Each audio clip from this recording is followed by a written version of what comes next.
माधवा, दिसायला अगदी सालस आणि शांत आहेस हो, पण हट्टीपणा काही कमी नाहीये अंगात. अगदी लहानपणापासूनच. आठवते ना? काय? खूप लहान होतास तू तेव्हा. तुझी आई म्हणजे गोपिकाबाई होत्या ना, तेव्हाची गोष्ट होई. माधवा शाळेतून आला की दशमी खावयास हवी असायची त्या. आणि गोपिकाबाई सुद्धा याला आवडतात म्हणून खास दशम्या करून ठेवायच्या हो. पण माधवा नुसती दशमी खायचा नाही, त्यावर त्यास तुपाची धार लागायची. पण एके दिवशी काय झालंय माहितीये माई? नेहमीप्रमाणे माधवा आला शाळेतून आणि दशम्या खावयास बसला, पण घरातले तूपच संपले होते. लोण्याचा गोळा कडवायचेच राहून गेले होते. मग काय करणार? पण हाही मात्र हट्टाला पेटला. खाईन तर तुपाशी, नाहीतर खायचाच नाही.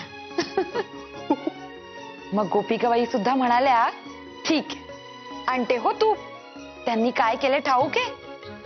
तांबलीत 4 थेंब होते हो तुपाचे. त्यात पळीभर पाणी घातले आणि चुलीवर ऊन करून आणले आणि वाढले याच्या दशमीवर. याला मुळी ते कळलेच नाही आणि याने मात्र मिटक्या मारीत दशमी फस्त केली. तर असा तू हट्टी आणि भोळा. हो ना, मला तर चांगलेच आठवते आहे. कारण मी दादाच ते पाणी आहे असे सांगत होते, म्हणून आईने चांगलाच धपाटा दिला होता मला. तुला सांगते रमे, अगो आमच्या यांच्याशी सुद्धा असाच एकदा हटून बसला होता हो. काय रे माधवा? नाही आठवते ना तू? हो, संध्येवरून. संध्येवरून. अगो काय झाले माहितीये का, एकदा हा संध्या करीत बसला होता, तर आमच्या यांनी ना ह्याला मध्येच थांबविले आणि विचारले, माधवा नाही जे काही म्हणतोय त्याचा अर्थ माहितीये का? ह्यांनी लागलीच बरोबर उत्तर दिले हो. पण मग हटूनच बसला. म्हणाला, आता मी पहिल्यापासून संध्या करणार नाही. जिथे थांबिवलेत तिथपर्यंत आणून द्या, मगच पुढून करीन. अगो पुढे संध्याही करे ना, उठूनही जाईना आणि अगो पहिल्यापासूनही करे ना. मग अगो मग काय, आमच्या यांनी पहिल्यापासून ह्याला जिथे थांबवले होते ना तिथपर्यंत संध्या केली आणि यास सांगितले, बाबा रे तुला जिथे थांबवले होते तिथपर्यंत संध्या आणली, आता पुढची कर. अगं मग तेव्हा कुठे या महाराजांनी पूर्ण संध्या केली. बघा ना, एकदा एखादी गोष्ट मनात घेतली म्हणजे घेतली. इकडचा स्वभाव उतरलाय हो अगदी. करविरास जाताना बग्ग्या फिरवल्या होत्या तेच आठवते मला. आणि विशेष म्हणजे घालमेल होत होती स्वतःच्या जीवाची, पण साऱ्याचा दोष ढकलला तो माझ्या माथ्यावर. आठवते ना ताई? हो हो, अगदी चांगले आठवते हो. काय गो रमे, तुला नाही ना दोष दिला? नाही. नशीबच समजायचे हो. काय काकू? आयुष्यमान भव. माई सुखी राहा. माधवा, आम्हास चिंता आहे ती फक्त तुझ्या प्रकृतीची. प्रकृती सांभाळ आणि समाजकारण थोडे कमी केलेस तर बरी होईल. होय, तुमचे येथे लक्ष आहेच. मोरू मामांकडे विशेष लक्ष असू दे. त्यांना सतत कामात गुंतवून ठेवा. बर. केवढे रामायण घडले ना थोडक्या दिवसात. मन अगदी पोळल्यासारखे झाले हो. नाही नाही, तू आमची काळजी करू नकोस. तू आता स्वतःच्या तब्येतीची काळजी घे हो. आणि रमे, माधवाची अगदी डोळ्यात तेल घालून काळजी घे. आणि हो, त्या आबास म्हणावे तिथे नाशकात गेल्यावर तिकडचाच होऊन जाऊ नकोस मागच्या वेळेस सारखा. टपाल झाडून वारंवार खुशाली कळवत राहा, म्हणजे आमची मने थाऱ्यावर राहतील. सांभाळून जा. माधवा, बाळंबटजींनी सांगितलेच आहे तरी पुन्हा एकदा बजावून सांगते, प्रकृतीकडे लक्ष असू देत. नसते समाजकारण नको हो. काय आपण बरे आणि आपले काम बरे. काय नाही, नाहीतरी या सगळ्या प्रकरणातून आपल्या सगळ्यांनाच अगदी चांगलाच धडा मिळालेला आहे. तेव्हा वाढ वडिलांनी जसे सांगितले आहे तसेच धर्माने वागा. काय आणि पुन्हा येताना हसत खेळत या. आणि हो, आता याल ना ती नातवंडांची बातमीच घेऊन या हो. हो, आम्ही साऱ्या जणी वाटच पाहत आहोत. येतो आम्ही.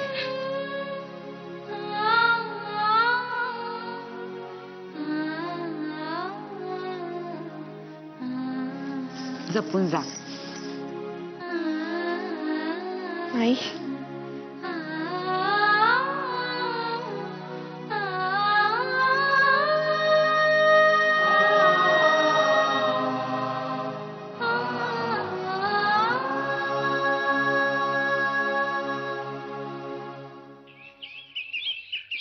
देवाची ये द्वारी उभा क्षणभर. काय सखा दादा, कसे आहात? मालक, मालक आलात तुम्ही. मालक काय करताय? मालक, मालक द्या इकडं. मालक, मालक तुम्ही आलात. हा, माझा जीव भरून पावला बघा. अहो काय काय ऐकत होतो, समधे काळजी करीत होते तुमची. त्या पांडुरंगाला तर मी साकडच घातलं होतं. माझ्या मालकाला सुखरूप ठेव, माझ्या मालकाला सुखरूप ठेव. ऐकलं हो त्याला, ऐकलं. या या मालक या या. थांबा थांबा थांबा, मीठ मोहरी ओवाळून टाकतो. थांबा थांबा. हा हा हा. खरेच किती वाटते नाही साऱ्यांना स्वतःबद्दल. हीच खूप मोठी कमाई वाटते रमाबाई आम्हास. स्वच्छ मनाने, कळकळीने, मनपूर्वक काहीही केले की त्यापासून तोच मनोभाव सर्वत्र पसरतो. हाच खूप मोठा आनंद आहे. पांडुरंग पांडुरंग पांडुरंग पांडुरंग. अक्षी विठ्ठल रखुबाईचा जोडा वाटतोय हो. समधी तुमची इडापिडा, भूत केत, जळक मळक समद निघून जाऊ द्या. या या मालक या या. आतमध्ये जाऊन थोडा येसावा घ्या. हा, आराम करा.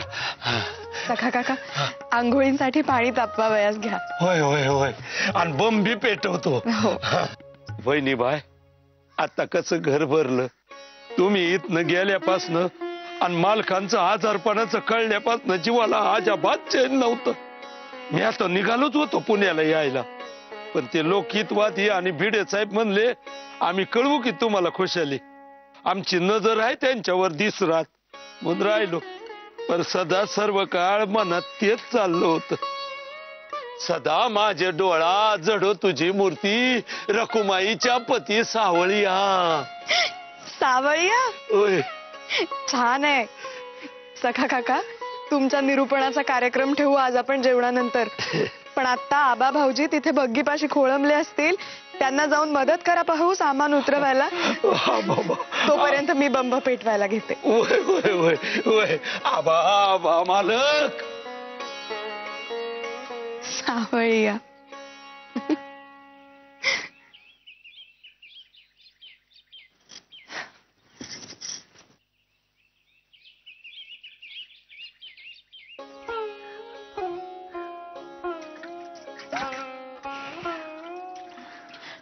मी काय म्हणत होते माई,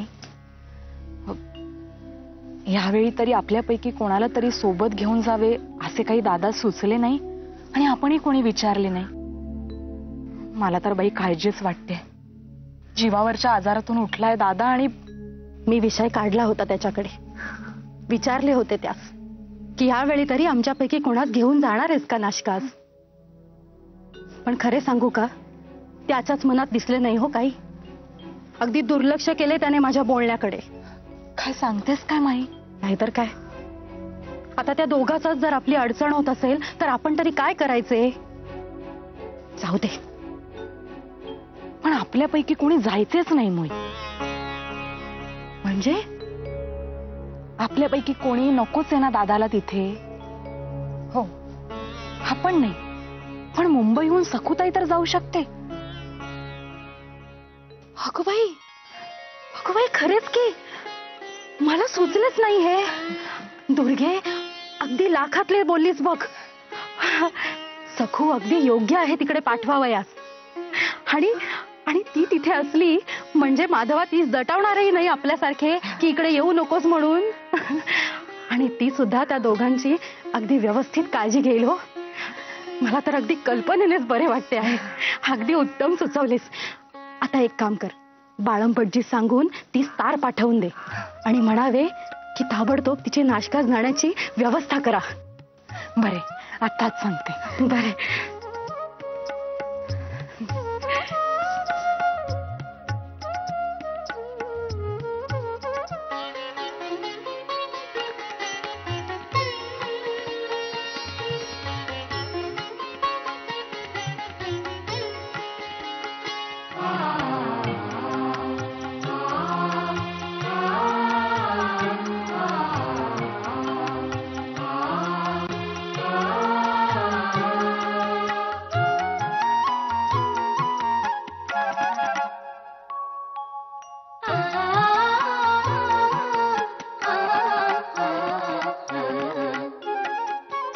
सखे, भेटलीस ग.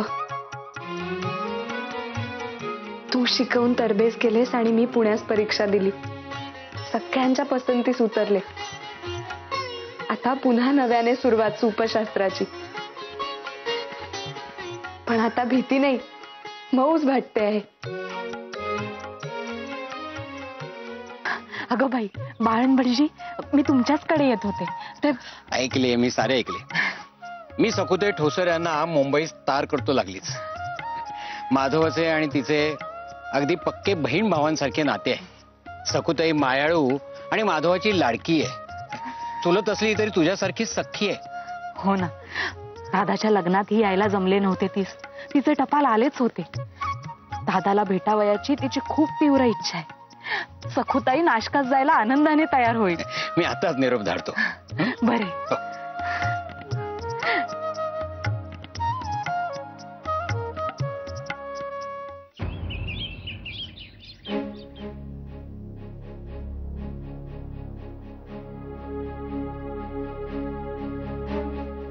मोरबा, अरे आता इथे रडत बसून काय होणार आहे? झाले ते उघडण्यात आता काहीच अर्थ नाही. मात्र खरे सांगायचे तर तुझे प्राक्तनच आडवे आले. मी तुस मागेच सांगितले होते, तुझ्या प्राक्तनात पत्नी सुख नाही. बरे असो, आता माझे ऐक. झाले गेले विसर आणि कामात मन गुंतो. तुझ्या पूर्वीच्या वागणुकीचा तू आता पश्चातापही होतोय. तेव्हा आता माधव इथे नसल्याने नात्याने तुझ्याकडे कर्तेपणाचा मान येतो, हे ध्यानात घे. जबाबदारीने वाग. जय जय पांडुरंग हरी. सखा दादा, काय झालंय? काय पाहताय? नाही, ते विनायक येतोय काय ते बघत होतो. आता तुमच्या बरोबर नाही आला म्हणजे नाहीच, पण सांगता येत नाही. चुकून मागणं बिगणं आला तर. अहो, येईल 2-4 वारात. नाही नाही नग नग, आता त्याला म्हणा येऊच नग. काही कामाचा नाही त्यो. मालक मुंबईला जायला निघाल्याबरोबर हा पळाला पुण्याला. आता मालक आलं, पण याचा हाय का पत्त्या? काम चुकार कुठला? एक तर पूर्ण स्वयंपाक येतच नाही त्याला. विनायकाला कळवून टाका, तू मनावर राहा तिकडच पुण्याला कीर्तन करीत. लबाड कुठला? सारखा पळायचा सारखा पळायचा. अरे कोण खातय का तुला? थोडक्यात ते तुमचे निरूपण ऐकायला थांबत नाहीत, पळतात, म्हणून ते लबाड. काय असं नाही, तुमचा काहीतरी गैरसमज आहे. ऐका, माझं काय काका काका काय काका, आम्हाला न्यायमूर्ती माधवराव रानडेंना भेटायचं आहे. भेटू शकतो? नाही नाही, अजिबात नाही. ते लांबच्या प्रवासात आलेले आहेत आणि लय मोठ्या आजारात उठलेले आहेत. त्यांना आरामाची गरज आहे. त्यांना त्रास देऊ नका. तुम्ही असं करा, उद्या या. जा. अहो पण जा म्हणलं तर दादा, तुमचे म्हणणं बरोबर आहे, पण जर आपण या विद्यार्थ्यांना भेटू दिले नाही आणि हे जर दादाच कळले तर तो रागवेल. अहो बरं दादा, या विद्यार्थ्यांना भेटू देत. दादाने जर यांना नंतर यावयास सांगितले तर आपण बघू. तसं नाही. सखा पण दादा, ठीक आहे, चला रे मुलांनो, चला. ज्याचं करावं भलं त्यो म्हणतो माझंच खरं. पांडुरंग पांडुरंग.